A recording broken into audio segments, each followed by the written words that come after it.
어제는 죽음을 무릅쓰고 행동한 믿음의 소유자인 12회를 혈루증을 앓은 여인의 믿음에 대해서 말씀드렸습니다.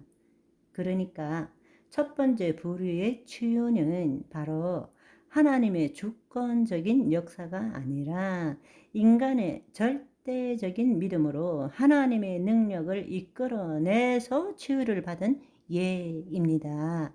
두 번째로는 정반대의 치유에 대한 것입니다.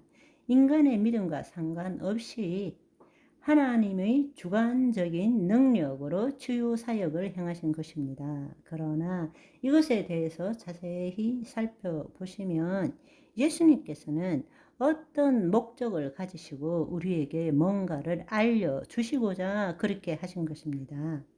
다른 말로 하나님 나라의 복음의 비밀을 우리로 하여금 깨닫도록 하기 위해서 그렇게 하셨다라는 것입니다.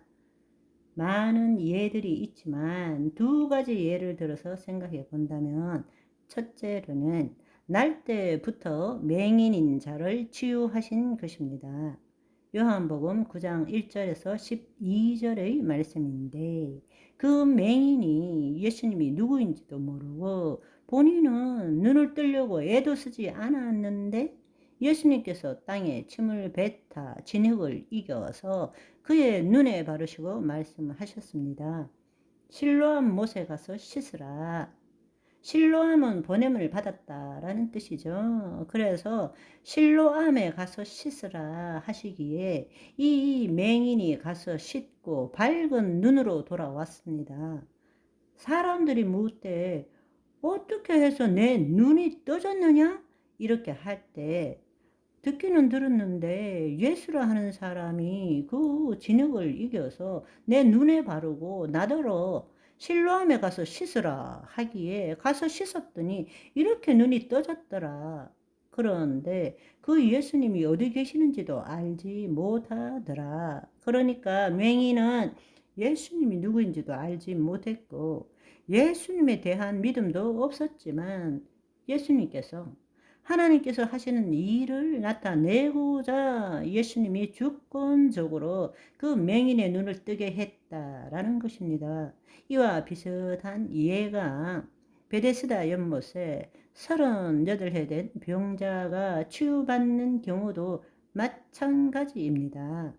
요한복음 5장 1절에서 9절의 말씀을 보시면 예수님께서 예루살렘에 올라가셨을 때 예루살렘에 있는 양문 곁에 베데스라는 연못이 있는데 그곳에 행각이 5이 있고 그 안에 많은 병자들, 맹인들, 다리 저는 사람, 혈기 마른 사람들이 누워 있었습니다.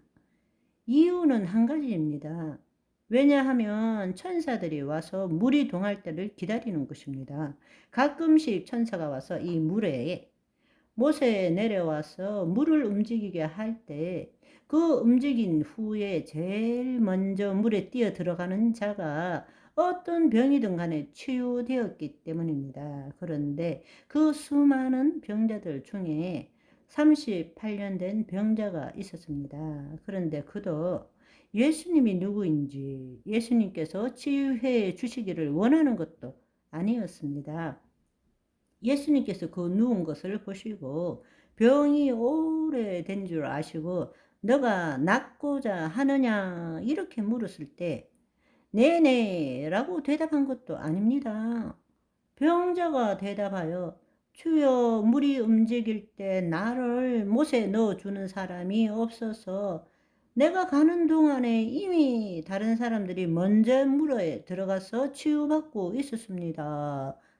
그럴 때 예수님께서 대화의 이야기를 끌어가는 것이 아니라 곧바로 예수께서 이르시되 일어나 너의 자리를 들고 걸어가라 라고 말씀하셨습니다.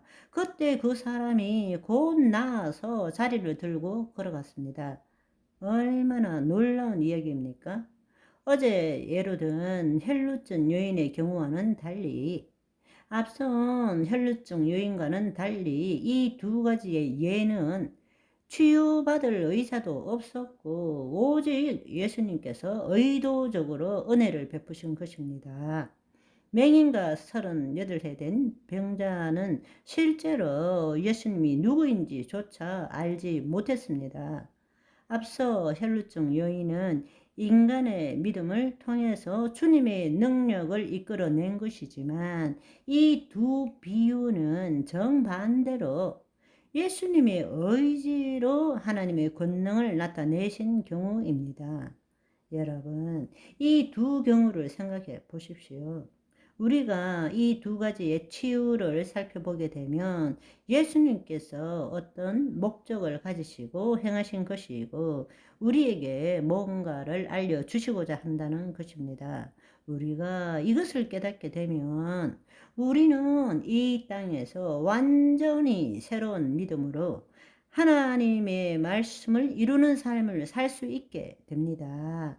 우리가 생각해 봐야 될 것은 첫 번째로 예수님께서 오시기 전까지는 구약 때의 이스라엘 백성들은 하나님께서 말씀을 통하여 기사와 표적을 행하신다라는 것은 알고 있었습니다. 그렇지만 일반적으로 그 백성들은 인간이 하나님의 주권에 개입할 수 없고 모든 것이 하나님의 뜻대로 절대적인 주권으로 이루어지고 하나님께서 먼저 뭔가를 행하실 때를 기다려야 한다라는 그런 믿음을 가지고 있었습니다. 물론 구약에서도 하나님께서 예수님을 예표하는 기사와 표적을 행하신 일들이 있었습니다. 어떤 특별한 사람을 통해서 엘리야를 통해서 엘리사를 통해서 모세를 통해서 그러나 어디까지나 그 사람에게만 주어진 제한된 일이었고 모든 사람들에게 하나님 나라가 임하심을 나타내는 것은 아니었습니다. 우리의 어떤 애씀이 아니라 하나님의 절대적인 주권으로 그 일이 일어날 수밖에 없다라고 믿었던 것입니다. 그런데 저와 여러분은 예수님이 이 땅에 오신 후에 존재하는 사람들입니다. 병든 자의 치유는 하나님의 뜻이라는 것입니다. 아멘. 오늘은 여기까지. 바이바이.